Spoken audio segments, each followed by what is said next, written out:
shqiptare në këtë raportin që kanë me natyrën. Edhe dua të të pyes për shembull një nga nisma që ka patur bujë dhe zhurmë në Shqipëri ishte qesja fundit. Konsideroj që do t'i jepë i fundim të gjithë problematikat që ajo solli. Po ndërkohë shohim me sy të lirë nëse bëjmë një shikim në supermarketet apo në shtëpitë e gjithsecilit që nismat në Shqipëri merren, kanë një bujë të madhe kur prezantohen, po kur vjen puna te zbatueshmëria kemi probleme thelbësore. Pse? Si e trajtojmë ne mjedisin fillimisht, se po e ndaj në dy pjesë.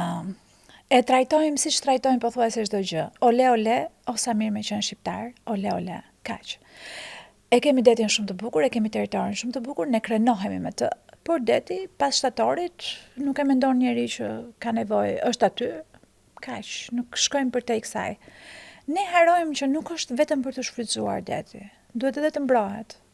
Nuk është vetëm për të shfrytzuar natyra, duhet edhe të mbrohet.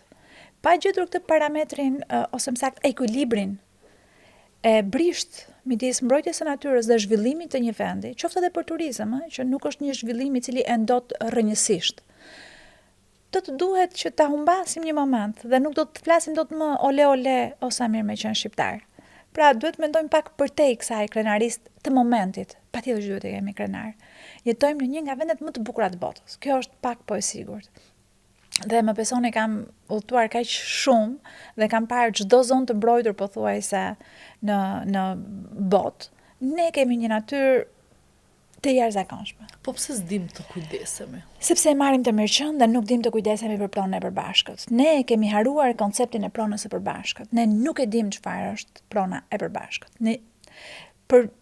Po them si kuriozitet, në 1400 në kodikët e Shkodrës, unë kam gjetur të shkruar ligjin e parë në Shqipëri për mjedisin, për mbrojtjen e mjedisit. Dhe specifikohej, flasim në kodikët e Shkodrës, 1460, ju kërkoj ndjes nëse bëj gabim me vitin. Shkruaj që në qoftë se dikush lë mbetjet e tij jashtë pragut të derës, gjobitet, dhe nga gjobitej 12 grosh, nga cilat gjysmat i shkonin komunës, gjysmat i shkonin Venedikut. Pra ishte i shenjtë dhe është i shenjtë mjedisi. Duhet mbrojtur si aset i shenjtë që na është dhënë. Dhe tani shkojmë pak për te qesja e fundit apo për çdo aksion. Nismat që merren për mjedisin. Ne jemi mësuar dhe vazhdojmë për fatkeqësinë tonë të funksionojmë me aksione. Nuk është mbrojtja e territorit një aksion. Nuk mund të bëhet me aksione. Nuk ka një nisje dhe një përfundim. Me aksione vullnetare dhe këtë duhet ta harrojmë më dhe nuk duhet ta bëjmë më. Aq më keq pastaj kur nxjerrim edhe kryeministrin pa doreza për të pastruar, se shkon pastaj përtej asaj dëshirës për të pastruar. Por nuk dua të kapem këto, dua të kapem tek fakti që më leni të ndaj një histori personale për këtë, edhe profesionale ndërkohë. Janë disa nga nismat që unë mundova të ishin nismat e mia, me idealin tim për të bërë 2-3 gjërat që do të linin gjurmë në këtë vend. Një nga këto nisma ishte qesja e fundit që ju thuaj, që ju vë një pasi unika emri nisma qesja e fundit, por ne nisëm që të hiqnim komplet qesjet nga territori shqiptar.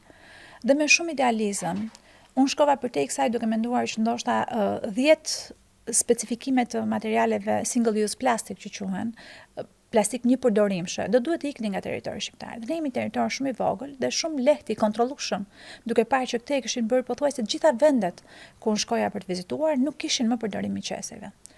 Dhe erdha me idenë dhe shpalosa madje edhe te kryeministri një ide se si do të mund ta bënim këtë në disa faza dhe u fillua fillimisht me fazën që do të duhet që gjitha qesjet të kishin biodegradant brenda dhe nga ana tjetër të kishin edhe një trashësi të caktuar të qeseve për të kaluar mandej në fazën tjetër që do të zhdukeshin plotësisht qeset. Dhe arsyeja pse u bë me faza ishte që të mos cënonim plotësisht biznesin i cili i prodhonte këto qese, por nga ana tjetër edhe të jepnim një impakt të avazht popullsisë për ta thithur dhe për ta bërë të vetën të gjithë këtë. Dhe siç ndodh tashmë në Shqipëri, reformat bëhen thjesht për të hapur dhe për të mbyllur dhe ne kemi më shumë reforma se ç'kemi gjurmë në këtë vend. Dhe ku ngeci në të gjitha hallkat e funksionimit. Së pari ngeci në faktin që nuk kishte aparatura brenda inspektoriatit të mjedisit, të cilat do të tregonin sasinë e e materialeve të biodegradueshme brenda qeses.